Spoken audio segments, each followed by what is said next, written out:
जम्मू कश्मीर से पाकिस्तान पर पीएम मोदी का प्रहार, कहा हमारा पड़ोसी देश मानवता का विरोधी, पहलगाम में जो हुआ वो उसका उदाहरण। मोदी बोले पाकिस्तान ने पहलगाम में इंसानियत और कश्मीरियत पर वार किया, जम्मू कश्मीर की आवाम ने आतंकियों को कड़ा संदेश दिया। ऑपरेशन सिंदूर का जिक्र कर पीएम मोदी बोले 6 मई की रात आतंकियों पर कयामत बरसी थी। पाकिस्तान जब भी सिंदूर का नाम सुनेगा अपनी शर्मनाक हार याद करेगा। ऑपरेशन सिंदूर आत्मनिर्भर भारत की झलक, पीएम मोदी बोले दुनिया भर में भारत के एयर डिफेंस सिस्टम की चर्चा, मेक इन इंडिया पर दुनिया का भरोसा।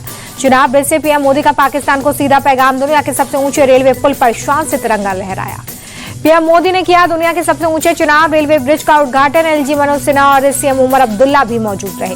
पीएम मोदी ने अंजी पुल का भी उद्घाटन किया, भारत का पहला केबल स्टेड रेल पुल है अंजी ब्रिज।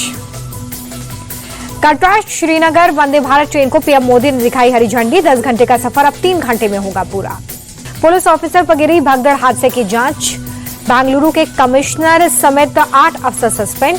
सीमांत कुमार सिंह बेंगलुरु के नए पुलिस कमिश्नर बने। बेंगलुरु भगदड़ पर बहुत बड़ा खुलासा, पुलिस ने नहीं दी थी जश्न की इजाजत, तैयारी के लिए 2 दिन का समय मांगा था। राहुल गांधी के मध्य प्रदेश में दिए लंगड़ा घोड़ा वाले बयान पर विवाद, दिव्यांगजनों ने जताई आपत्ति। भोपाल में खेल मंत्री विश्वास सारंग के घर पहुंचे पैरा ओलंपिक संघ के खिलाड़ी, प्रदर्शन कर राहुल गांधी के खिलाफ कार्रवाई की मांग। राहुल गांधी के बयान को ज्योतिरादित्य सिंधिया ने दिव्यांगजनों का अपमान बताया, कहा ऐसे लोग किसी भी हद तक जाएंगे। राहुल गांधी के लंगड़े घोड़े वाले बयान पर जीतू पटवारी की सफाई, कांग्रेस छोड़कर बीजेपी में जाने वाले नेताओं को राहुल गांधी ने लंगड़ा घोड़ा कहा था। बिहार दौरे पर नेता प्रतिपक्ष राहुल गांधी, गया जी में माउंटेन मैन दशरथ मांझी के परिवार से मुलाकात। सीज फायर को लेकर राहुल का फिर पीएम मोदी पर हमला, कहा मोदी जी की आदत सरेंडर की है। ट्रंप ने 11 बार सरेंडर की बात कही, फिर भी वो एक शब्द नहीं बोले। राहुल गांधी के बिहार दौरे पर केंद्रीय मंत्री गिरिराज सिंह बोले सेना के शौर्य पर प्रश्न चिन्ह खड़ा कर देशद्रोह का काम किया। राहुल गांधी के बिहार दौरे पर डेप्यूटी सीएम विजय सिन्हा का अटैक, कहा राहुल तभी बिहार आते हैं जब चुनाव होता है। तेजस्वी यादव का नीतीश सरकार पर अटैक, कहा अपराधी बेलगाम और पुलिस लाचार, मुख्यमंत्री अचेत अवस्था में, महाजंगल राज न कहा जाए तो क्या कहा जाए। 2028 से भारत में बनेगी लड़ाकू विमान, राफेल की मेन बॉडी दसल्ट एविएशन के साथ टाटा ग्रुप ने किया करार। आरबीआई ने 5 महीने में लगातार तीसरी बार रेपो रेट में की कटौती, आरबीआई ने ब्याज दर में 0.50% घटाकर 5.50% किया। नीट पीजी परीक्षा की नई तारीख का ऐलान, 3 अगस्त को एक ही शिफ्ट में होगा पेपर, 15 जून को होने वाली थी परीक्षा। 26/11 के मास्टरमाइंड तहव्वुर राणा की न्याय की हिरासत 9 जुलाई तक, बड़ी सुरक्षा कारणों से वर्चुअल माध्यम से दिल्ली के पटियाला हाउस कोर्ट में पेशी।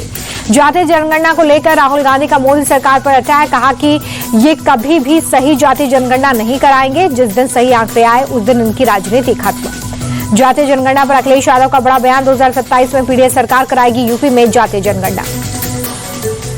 अब्बास अंसारी की सदस्यता खत्म होने पर अखिलेश यादव का बयान, कहा सपा के सदस्यों को टारगेट कर रही है सरकार। राज ठाकरे से गठबंधन के सवाल पर उद्धव ठाकरे का बड़ा बयान, बोले हमारे और उनके मन में कोई भ्रम नहीं। दिल्ली के पूर्व मंत्री Satyendra Jain anti corruption branch के सामने हुए पेश, क्लासरूम घोटाले में एजेंसी ने की पूछताछ। गोरखपुर में सीएम योगी का जनता दरबार, लोगों की सुनी समस्याएं। दिल्ली की मुख्यमंत्री रेखा गुप्ता को सरकारी आवास आवंटित, 1/8 राज्य निवास मार्ग सिविल लाइन में रहेंगी मुख्यमंत्री। चेन्नई में अभिनेता कमल हसन के राज्यसभा के लिए नामांकन दाखिल किया है, सीएम एमके स्टालिन रहे मौजूद। मुंबई में अभिनेता डिनू मोरिया पर एक्शन लिया गया है, घर पर ईडी का छापा, मीठी नदी घोटाले मामले में एक्शन। यूपी के संभल में रेस्टोरेंट पर खाद्य सुरक्षा विभाग की रेड, रेस्टोरेंट संचालन से लेकर बिजली और फायर सिस्टम में अनियमितता पाई गई। लखनऊ में दुष्कर्म का आरोपी पुलिस मुठभेड़ में ढेर, आलमबाग इलाके में 5 जून को की थी दरिंदगी। मुंबई के गोरेगांव में बकरे की कुर्बानी पर सोसाइटीज आमने सामने आ गई, 25 बकरों की कुर्बानी की तैयारी थी, बीएमसी ने सोसाइटी में कुर्बानी पर रोक लगाई। मौलानाओं के निशाने पर एमपी कैडर के सीनियर आईएएस नियाज खान ने सोशल मीडिया पर लिखा, पशुओं का खून बहाना कहीं से उचित नहीं। तमिलनाडु के कोयम्बटूर में बकरीद की नमाज, जमियतुल अहलुल कुरान व हदीस ने की नमाज अदा। दिल्ली के मुख्यमंत्री रेखा गुप्ता को जान से मारने की धमकी, बीती रात गाजियाबाद पुलिस कंट्रोल रूम में थ्रेट कॉल आया। नागपुर में गौ तस्करों पर पुलिस का एक्शन, 21 जगहों पर छापेमारी, 400 गौवंश बचाए गए।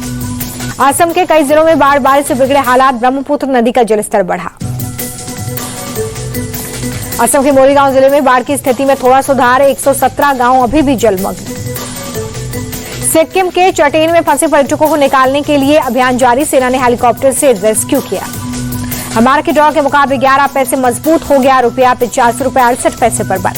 बढ़त के साथ बंद हो गया शेयर बाजार, सेंसेक्स 700 46 अंक बढ़कर 82,188 पर बंद हुआ है। निफ्टी में भी 252 अंकों की रही तेजी। अमेरिकी राष्ट्रपति डोनाल्ड ट्रंप और उनके करीबी उद्योगपति एलन मस्क के बीच में छिड़ी जुबानी जंग। एलन मस्क ने कहा, मेरे बिना राष्ट्रपति का चुनाव हार जाते ट्रंप। राष्ट्रपति ट्रंप ने वन बिग ब्यूटीफुल बिल पर एलन मस्क की आलोचना किए जाने पर जताई नाराजगी। कहा कि मस्क ने मुझे निराश किया, मैंने उनकी बहुत मदद की थी। ट्रंप ने मस्क को हर सरकारी सब्सिडी और ठेके खत्म करने की धमकी दी।